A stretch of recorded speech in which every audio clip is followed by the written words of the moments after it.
Hello, नमस्ते सभी को। मैं प्रीति सिंह विजुअल आर्ट क्लास से। इससे पहले हमने क्लास में पढ़ा हिंदी साहित्य इतिहास लेखन की पद्धति। आज हम पढ़ेंगे हिंदी साहित्य का इतिहास। हिंदी साहित्य इतिहास ग्रंथों का प्रारंभ जो है वो 19वीं शताब्दी से माना जाता है।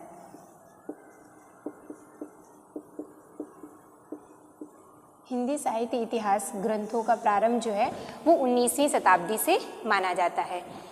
इसमें सबसे पहले हिंदी साहित्य का इतिहास जो है वो सबसे पहले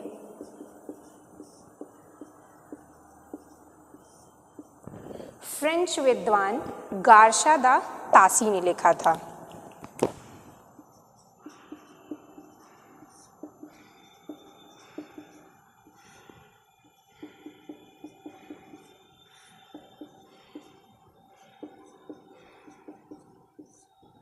फ्रेंच विद्वान थे गार्शा दा तासी और इन्होंने अपना हिंदी साहित्य का जो इतिहास लिखा था वो इन्होंने लिखा था फ्रेंच भाषा में।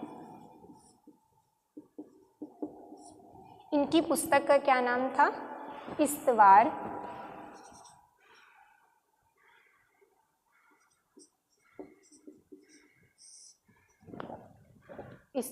दा ला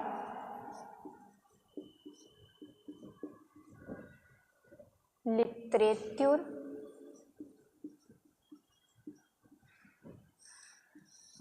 इस्तवार दा ला लिटरेचर एंदुई हिंदुस्तानी। गार्शा दा तासी ने जो अपनी फ्रेंच भाषा में प्रथम हिंदी साहित्य का इतिहास लिखा था उसका नाम था इस्तवार दा ला लिटरेचर एंदुई हिंदुस्तानी। इसका प्रकाशन जो है इसका प्रकाशन 2 संस्करण में हुआ है, जिसका प्रथम संस्करण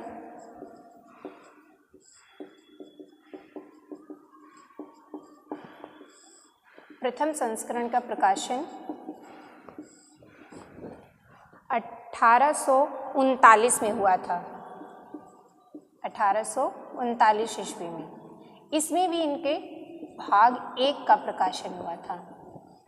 इस्तवार दा ला लिटरेचर एंदुई हिंदुस्तान जो है ये 3 भाग में प्रकाशित हुआ था, जिसमें से 2 संस्करण में प्रकाशित हुआ था। आपके प्रथम संस्करण में जब इसका प्रकाशन हुआ तो इसके 2 भाग प्रकाशित किए गए। पहला 1839 ईस्वी में पहला भाग प्रकाशित किया गया और दूसरा भाग 1847 ईस्वी में प्रकाशित हुआ। इसके दूसरे भाग का प्रकाशन 1847 में हुआ। लेकिन आपसे पूछे द्वितीय संस्करण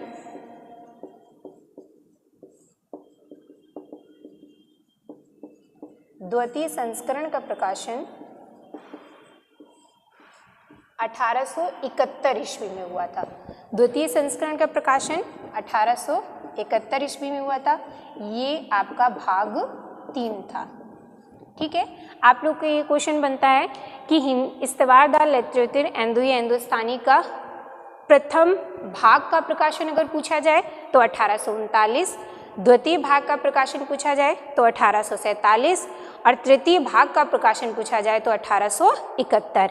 लेकिन अगर प्रथम संस्करण का प्रकाशन पूछा जाता है तो आपका 1839 आता है, या द्वितीय संस्करण का प्रकाशन पूछा जाता है तो 1871 ईस्वी में हुआ था। इसका प्रकाशन जो है वो ग्रेट ब्रिटेन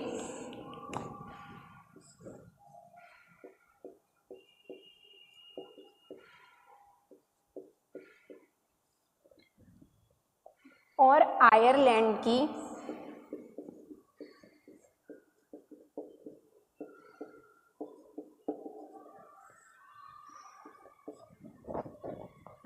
प्राच्य साहित्य अनुवादक समिति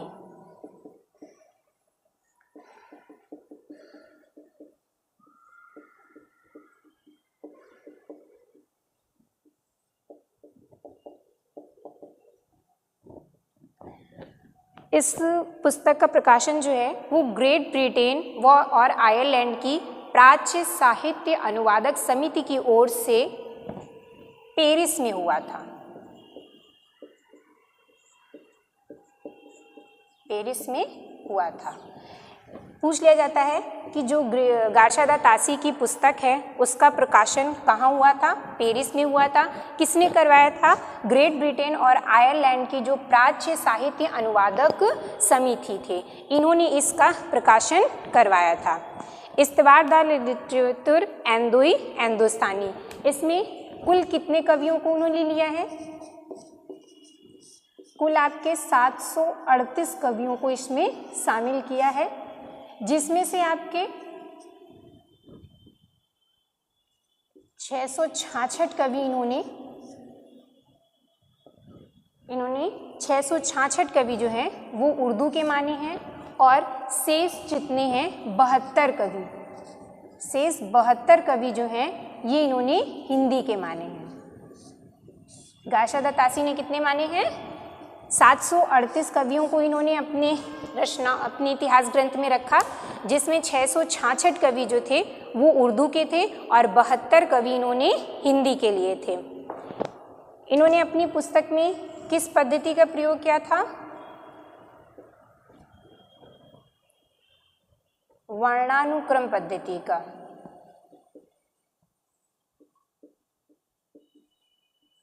वर्णानुक्रम पद्धति क्या होती है? इससे पहले वाली क्लास में हमने आपको बताया था, आप जाकर के उसमें देख सकते हैं।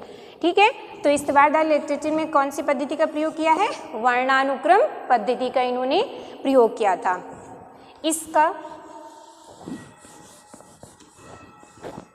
इसका हिंदी में अनुवाद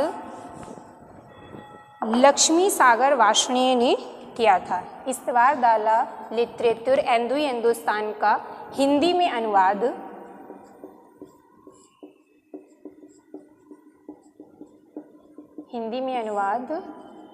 डॉक्टर लक्ष्मी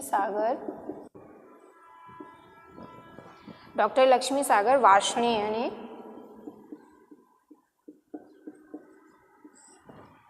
ने किया था। वह जब इन्होंने इसका अनुवाद किया तो उस पुस्तक का क्या नाम लिखा था? उस पुस्तक को इन्होंने कहा है हिंदुई साहित्य का इतिहास।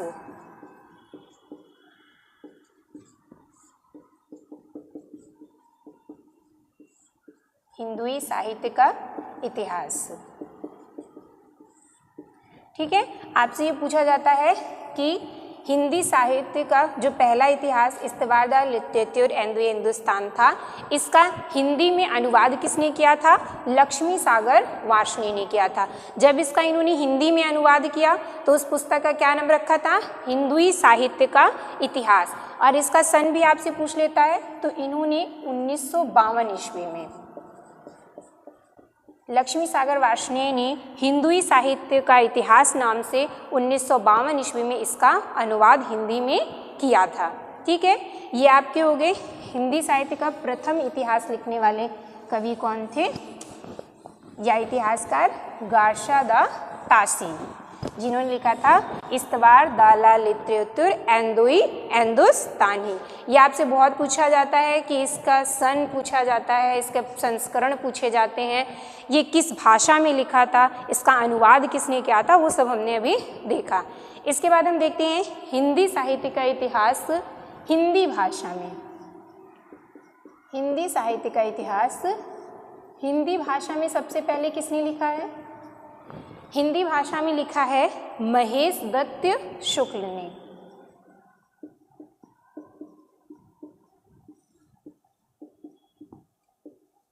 महेश दत्त शुक्ल ने लिखा है भाषा काव्य संग्रह। पुस्तक का नाम क्या है इनके? भाषा काव्य संग्रह। ये इन्होंने लिखा था 1873 ईस्वी में,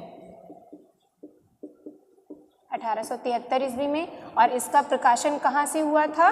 लखनऊ से। इसका प्रकाशन कहाँ से किया गया था? लखनऊ से। हिंदी साहित्य इतिहास का जो हिंदी भाषा में लेखन किया गया वो महेश दत्त शुक्ल ने लिखा था पहला, भाषा काव्य संग्रह नाम से। इसका प्रकाशन कब किया था? 1873 ईस्वी में लखनऊ से प्रकाशित हुआ था। इसी क्रम में आपका है हिंदी साहित्य का हिंदी भाषा में लिखा गया दूसरा ग्रंथ, हिंदी भाषा में लिखा दूसरा ग्रंथ, हिंदी भाषा में लिखा दूसरा ग्रंथ किसका है? शिव सिंह सेंगर का, शिव सिंह सेंगर ने लिखा है। इनकी पुस्तक का क्या नाम था? शिव सिंह सरोज। इन्होंने अपने नाम से ही इतिहास ग्रंथ लिखा था, शिव सिंह सरोज। शिव सिंह सेंगर ने शिव सिंह सरोज रचना जो है ये 1883 ईस्वी में प्रकाशित हुई थी, 1883 ईस्वी में प्रकाशित हुई थी।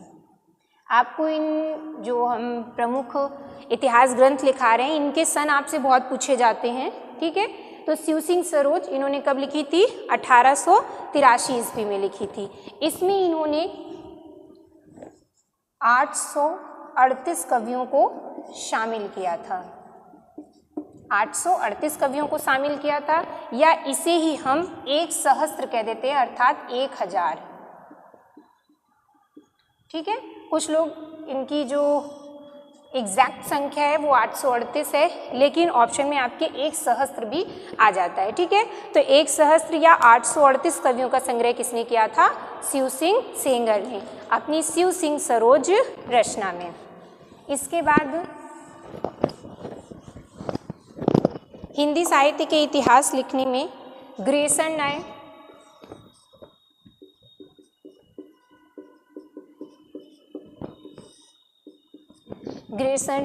ग्रेसन ने अपनी रचना लिखी थी the modern vernacular, the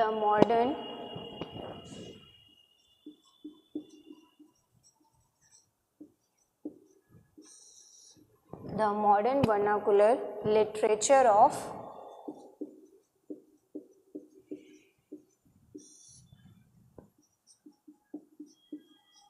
Hindustan.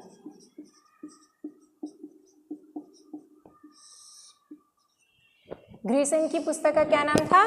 The modern vernacular literature of Hindustan. ये इन्होंने 1888 में प्रकाशित की थी, 1888 ईस्वी में। ये किसके द्वारा प्रकाशित हुई थी? एशियाटिक सोसाइटी ऑफ बंगाल के द्वारा।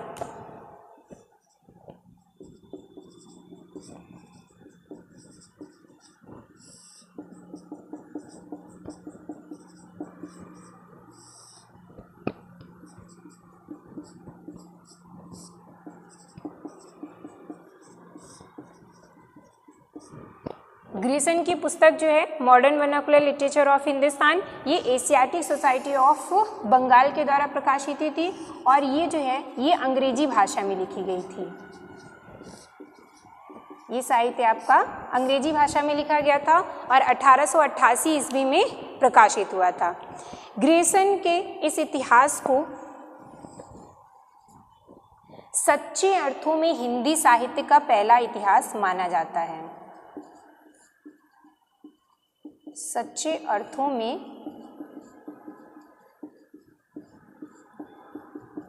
हिंदी साहित्य का प्रथम इतिहास माना जाता है। जब आपके क्वेश्चन में आया कि सच्चे अर्थों में हिंदी साहित्य का प्रथम इतिहास किसे माना गया है, तो ग्रेसन की the modern vernacular literature of Hindustan को क्यों माना गया है? क्योंकि इन्होंने जो कवियों का क्रम रखा था, वो कवियों का क्रम जो है वो एक वैज्ञानिक पद्धति का प्रयोग करते हुए इन्होंने एक तरह से रखा था, ठीक है। इसमें इन्होंने काल क्रमानुसार लिखा था, जो कि आज के आपके क्वेश्चन पेपर के हिसाब से ये सबसे ज़्यादा पूछे जाने वाला क्वेश्चन बनता है, काल क्रमानुसार, ठीक है। इसीलिए सच्चे अर्थों में हिंदी साहित्य का प्रथम इतिहास किसे माना गया है? ग्रेसन की the modern vernacular literature of Hindustan को, और इसका प्रकाशन 1888 में किया गया था। इसका हिंदी साहित्य में अनुवाद किसने, हिंदी भाषा में इसका अनुवाद किसने किया था? हिंदी भाषा में अनुवाद।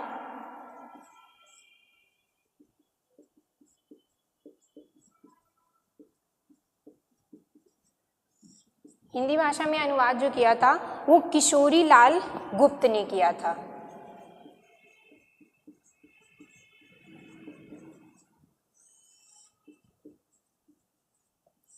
किशोरी लाल गुप्त ने किया था। और जब इन्होंने किया था तो उस पुस्तक का नाम रखा था हिंदी साहित्य का प्रथम इतिहास।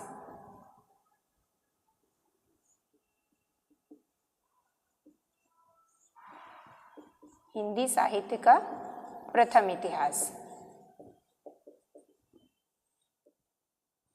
और इन्होंने इसका प्रकाशन जो है वो 1957 ईस्वी में किया था। इसका प्रकाशन कब हुआ था? 1957 ईस्वी में। आपसे पूछा जाता है हिंदी साहित्य का प्रथम इतिहास जो है वो हिंदी अनुवाद किस पुस्तक का है? तो the modern vernacular literature of Hindustan का। और इसको किसने किया है? किशोरी लाल गुप्त ने किया है। ठीक है, इसमें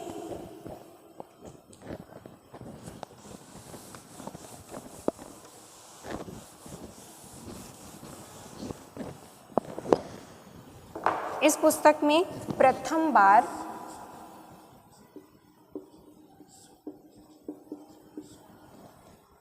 हिंदी का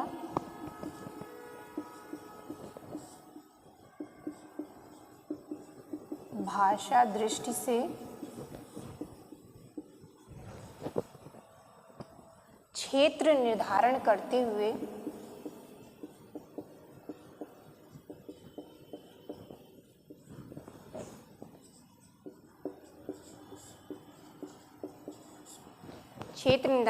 संस्कृत प्राकृत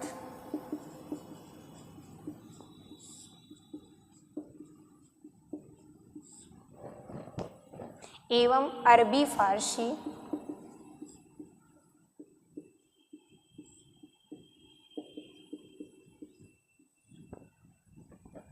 मिश्रित उर्दू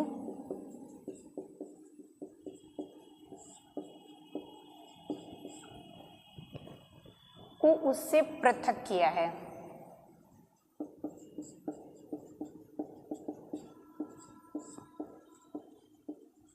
पृथक किया, अलग किया है। ये आपकी पूरी सीधी सीधी लाइन पूछ लिया जाता है कि प्रथम बार हिंदी भाषा की दृष्टि से क्षेत्र निर्धारण करते हुए संस्कृत प्राकृत एवं अरबी फारसी मिश्रित उर्दू को उससे पृथक या अलग किसने किया है या किस इतिहास ग्रंथ में मिलता है? तो आपके ग्रियर्सन ने किया था the modern vernacular literature of Hindustan में। इसका अर्थ है कि आपको हिंदी भाषा के क्षेत्र जो है उसको अलग रखा गया था। संस्कृत भाषा के क्षेत्र को अलग रखा था उन्होंने, अरबी फारसी जो मिश्रित उर्दू भाषा के क्षेत्र थे उसको अलग रखा था। इससे पहले जो आपकी आती थी वो हिंदी संस्कृत और प्राकृत पाली इन सब में मिक्स होकर के वो बताते थे। लेकिन ग्रियर्सन ने क्या किया था? हिंदी भाषा के क्षेत्र का एक अलग से निर्धारण किया था। और ये किस पुस्तक में किया जाता है? The modern vernacular literature of Hindustan.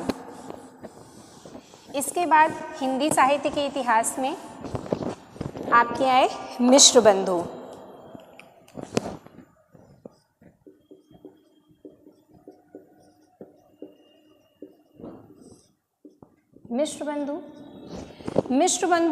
मिश्र बंधुओं में आपके 3 आते हैं। मिश्र बंधु अर्थात भाई, मिश्र जो भाई थे। कौन थे इसमें? 3 कौन पूछे जाते हैं? गणेश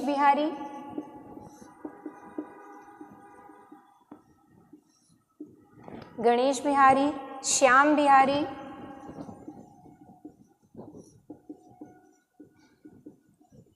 व सुखदेव बिहारी।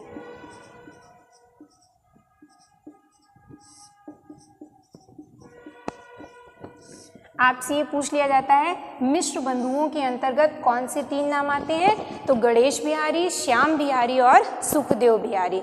ठीक है, मिश्र बंधुओं ने हिंदी साहित्य के इतिहास ग्रंथ में अपनी रचना लिखी थी मिश्र बंधु विनोद। मिश्र बंधु विनोद। मिश्र बंधुओं ने और भी अन्य पुस्तकें लिखी हैं, लेकिन जो इतिहास ग्रंथ में इनका पुस्तक रही है वो मिश्र बंधु विनोद है, जो कि 4 भागों में प्रकाशित हुई है। 4 भागों में प्रकाशित हुई है मिश्र बंधु विनोद। इसका प्रथम भाग जब इसका प्रथम प्रकाशन हुआ था, इसके प्रथम प्रकाशन में इसके 3 भागों को प्रकाशित किया गया था। प्रथम भाग में 3 भाग प्रकाशित थे और इसका प्रकाशन जो है वो 1913 ईस्वी में किया था। प्रथम प्रकाशन पूछा जाए या मिश्र बंधुओं के 3 भागों का प्रकाशन किस सन में हुआ था? 1913 में हुआ था। इसके बाद इन्होंने चौथा प्रकाशन, चतुर्थ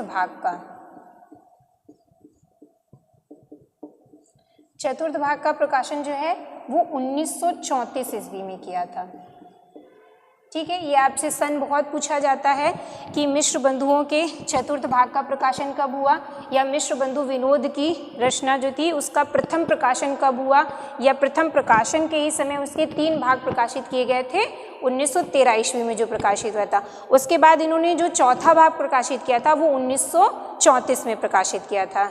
ठीक है, इसमें इन्होंने मिश्र बंधु विनोद में लगभग 4,591 कवियों को शामिल किया है, या इसे ही हम 5,000 कवि बोल देते हैं। ठीक है, तो मिश्र बंधुओं ने अपने इतिहास ग्रंथ में कितने कवियों को शामिल किया है? 4,591। अगर एग्जैक्ट संख्या आती है तो आपकी क्या होगी? 4,591, या आपके 5,000 कवियों को लगभग इन्होंने शामिल किया था।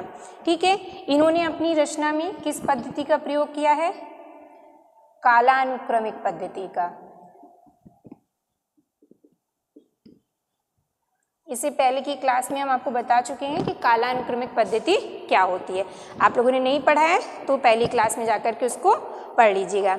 इसके अलावा मिश्र बंधुओं के और भी रचनाएं रही हैं, जिसमें से आपके पूछ लिए जाती हैं हिंदी नवरत्न,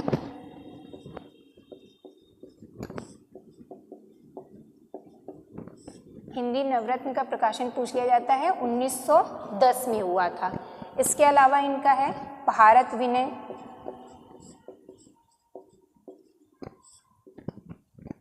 बूंदी वारिश,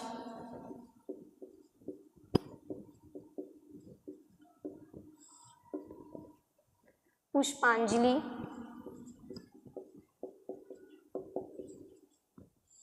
ठीक है, ये इनके मिश्र बंधु विनोद जो है ये इनका एक इतिहास ग्रंथ है। इसके अलावा भी इन्होंने हिंदी नवरत्न, भारत विनय, बूंदी वारिश या पुष्पांजलि जैसी पुस्तकों लिखी हैं।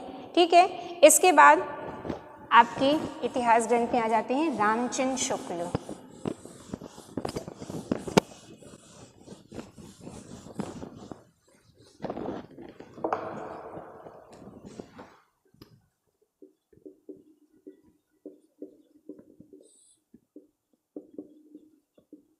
आचार्य रामचंद्र शुक्ल ने हिंदी साहित्य का इतिहास किस नाम से लिखा था? हिंदी साहित्य का इतिहास।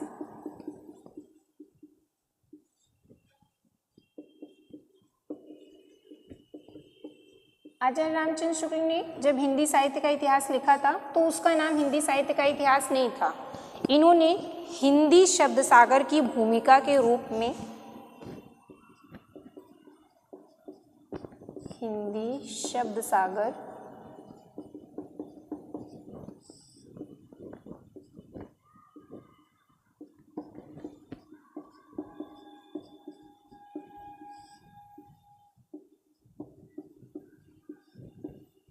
हिंदी शब्द सागर की भूमिका के रूप में हिंदी साहित्य का विकास, हिंदी साहित्य का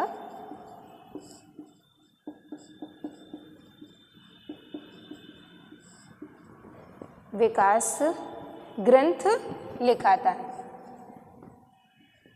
हिंदी साहित्य का विकास के नाम से ग्रंथ लिखा था। हिंदी साहित्य का विकास ये इन्होंने लिखा था 1929 ईस्वी में, ठीक है, 1929 ईस्वी में। लेकिन हिंदी साहित्य का विकास से इसका नाम बदल के हिंदी साहित्य का इतिहास कब रखा गया था? 1951 ईस्वी में।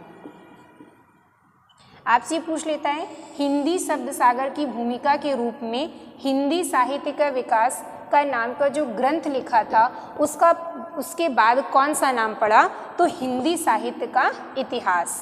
या फिर ये पूछ लेता है कि हिंदी साहित्य का इतिहास जो लिखा है इन्होंने ये किसकी भूमिका के रूप में लिखा है? तो हिंदी शब्द सागर की भूमिका के रूप में लिखा है और उसकी भूमिका के रूप में लिखने के समय उसकी पुस्तक का क्या नाम रखा था? हिंदी साहित्य का विकास। तो 1951 में इसका नाम परिवर्तित करके हिंदी साहित्य का इतिहास लिख दिया था, ठीक है। और इसलिए हिंदी साहित्य इतिहास का जो प्रकाशन है ये आपसे बहुत पूछा जाता है। हिंदी साहित्य का इतिहास का प्रकाशन कब हुआ था? 1929 ईस्वी में, ठीक है, 1929 ईस्वी में माना जाता है। रामचंद्र शुक्ल ने अपनी पुस्तक में ये लिखा था कि हमने किस किस पुस्तकों का अध्ययन किया और उनसे कौन कौन से पॉइंट्स उठा करके अपनी हिंदी साहित्य के इतिहास में रखा है। तो रामचंद्र शुक्ल ने आपसे पूछा जाता है कि हिंदी साहित्य के इतिहास में किन किन ग्रंथों का उल्लेख या समावेश मिलता है? तो आप कहें मिश्र बंधु विनोद,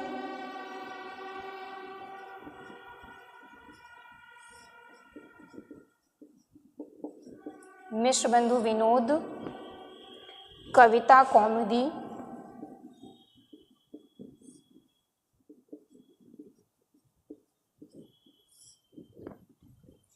ब्रज माधुरी सार,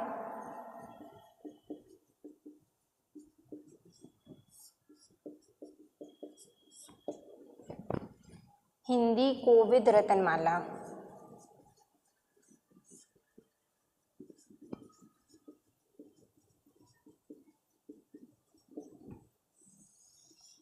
क्योंकि आचार्य रामचंद्र शुक्ल ने भी जो हिंदी साहित्य का इतिहास लिखा है तो उन्होंने कहीं ना कहीं से तो अध्ययन किया ही होगा, ऐसे तो उन्होंने उठा के रख नहीं दिया। तो वही चीज़ उन्होंने बताया कि हमने जो अपनी हिंदी साहित्य का इतिहास लिखा है तो उससे हमने किस किस पुस्तक की सहायता ली या किस किस पुस्तकों का हमने अध्ययन किया है। तो ये सब पुस्तकें हिंदी साहित्य के इतिहास प्रकाशन से पहले की हैं। मिश्र बंधु विनोद, कविता कौमुदी, ब्रज माधुरी सार और हिंदी कोविद रत्नमाला। मिश्र बंधु विनोद अभी हमने बताया मिश्र बंधुओं की है, कविता कौमुदी आपकी राम नरेश त्रिपाठी की है, ब्रज माधुरी सार वियोगी हरि की है और हिंदी कोविद रत्नमाला आपकी श्याम सुंदर दास की है। इसके बाद आचार्य रामचंद्र शुक्ल अपनी हिंदी साहित्य के इतिहास में कवि वृत्त संग्रह नाम देते हैं।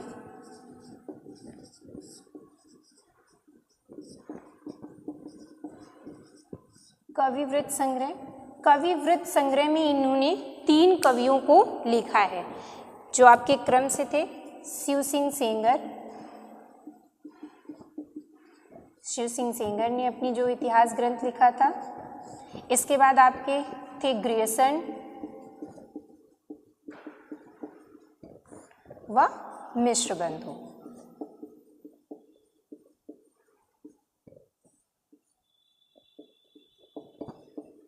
ठीक है, तो आचार्य रामचंद्र शुक्ल ने कविवृत्त संग्रह नाम दिया और कविवृत्त संग्रह में किन इतिहासकारों का संग्रह किया था? शिव सिंह सेंगर की पुस्तक का, ग्रियर्सन का और मिश्र बंधुओं का। आचार्य रामचंद्र शुक्ल ने हिंदी साहित्य का इतिहास किस पद्धति के आधार पर लिखा था? विधेयवादी पद्धति से, विधेयवादी पद्धति का इन्होंने प्रयोग किया है। इसके अलावा इन्होंने अपने हिंदी साहित्य का इतिहास शुरू करते ही इनकी भूमिका के रूप में लिखा है जबकि प्रत्येक देश का साहित्य, ये आपकी बहुत पूछी जाने वाली पंक्ति है जो आपको हिंदी साहित्य के इतिहास में, इनकी पुस्तक आप खोलेंगे ही तो आपको सबसे पहली पंक्ति यही मिलेगी।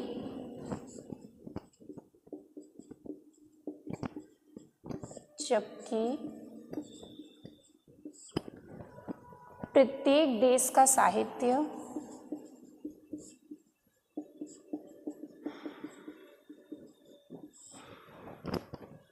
वहाँ की जनता की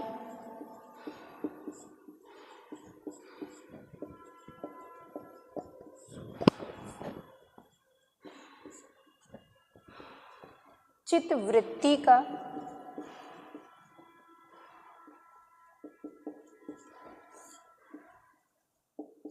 संचित प्रतिबिंब है, प्रतिबिंब होता है। ठीक है, ये पंक्ति आपसे बहुत पूछी जाती है।